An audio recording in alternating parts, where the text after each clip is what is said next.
جو بھی آدمی اپنی طاقت کا غلط استعمال کرتا ہے اور جب وہ کسی پہ استعمال کرتا ہے نا تو جس پہ طاقت استعمال کرتا ہے، طاقت دو طرح کی استعمال ہوتی ہے. جب طاقت استعمال کرتا ہے نا تو سامنے والا چلاتا ہے، گالی دیتا ہے، بدتمیزی کرتا ہے. لیکن یہ جو حدیث ہے، جب بندہ طاقت استعمال کرتا ہے نا تو سامنے والا جب چپ ہو جائے، ڈر جائے، سہم جائے، خاموش ہو جائے، تو پھر فرشتے اللہ کے پاس جاتے ہیں کہ اللہ وہ تیرا فلاں بندہ یہ جو گنڈا بنا ہوا ہے، تیرا فلاں بندی وہ جو ظلم کر رہی ہے، یا اللہ جس پر تشدد ہوا وہ سامنے والا چپ ہو گیا ہے. اللہ اکبر. جب کوئی بندہ، سنو سارے دل تھام کے،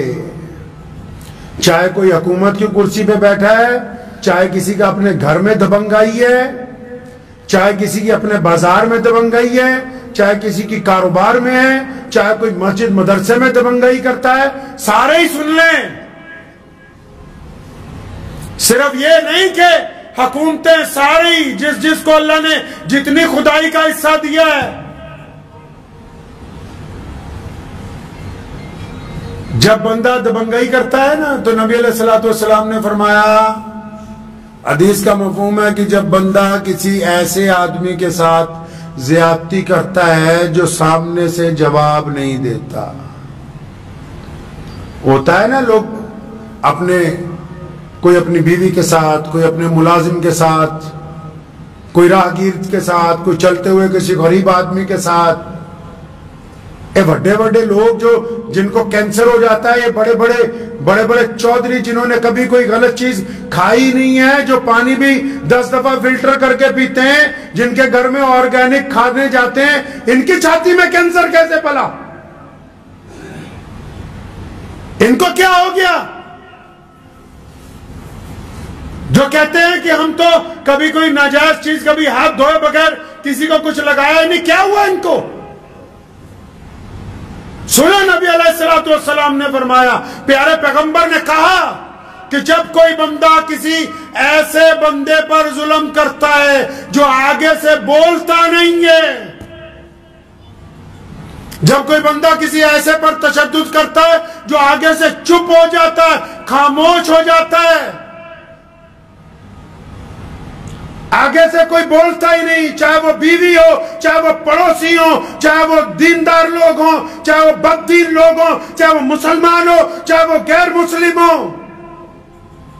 جو بھی آدمی اپنی طاقت کا غلط استعمال کرتا ہے اور جب وہ کسی پہ استعمال کرتا ہے نا تو جس پہ طاقت استعمال کرتا ہے، طاقت دو طرح کی استعمال ہوتی ہے. جب طاقت استعمال کرتا ہے نا تو سامنے والا چلاتا ہے، گالی دیتا ہے، بدتمیزی کرتا ہے. لیکن یہ جو حدیث ہے، جب بندہ طاقت استعمال کرتا ہے نا تو سامنے والا جب چپ ہو جائے، ڈر جائے، سہم جائے، خاموش ہو جائے، تو پھر فرشتے اللہ کے پاس جاتے ہیں کہ اللہ وہ تیرا فلاں بندہ یہ جو گنڈا بنا ہوا ہے، تیرا فلاں بندی وہ جو ظلم کر رہی ہے، یا اللہ جس پر تشدد ہوا وہ سامنے والا چپ ہو گیا ہے، بولتا نہیں ہے، ڈر گیا ہے. اس لیے ڈر گیا ہے، وہ سمجھتا ہے کہ بولوں گا تو تھپڑ نہ مار دے، بولوں گا تو قتل نہ کر دے، بولوں گا تو مجھے تشدد کا نشانہ نہ بنائے، بولوں گا تو میری بے عزتی نہ کرے. جب گنڈا بندہ دبنگائی کرتا ہے نا کسی ایسے بندے پر جو اتنا مظلوم ہوتا ہے، اتنا وقت کا مارا ہوا ہوتا ہے نا، چپ ہی ہو جاتا ہے، بالکل خاموش ہو جاتا ہے نا. فرشتے حق تعالیٰ کو کہتے ہیں کہ الہی، اے رب العالمین، تیرا فلاں بندہ تو بالکل چپ ہو گیا، بالکل خاموش ہو گیا، ڈر گیا. سنا پھر کہاں سے کام خراب ہوتا ہے ظلم کرنے والے کا؟ جب ظلم سہنے والا بالکل چپ ہو جاتا ہے تو رب جس نے یہ دنیا بنائی، وہ الہ جو کائنات کا مالک ہے، وہ دنیا کے لوگ جس کو ایشور کہتے ہیں، جس کو ہم اکال پرخ کہتے ہیں، وہ خدا جو تمام کائنات کا پالنہار ہے، جب بندہ چپ ہو جاتا ہے نا پھر اللہ فرشتوں کو کہتے ہیں اچھا وہ سامنے والا میرا بندہ گھبرا گیا،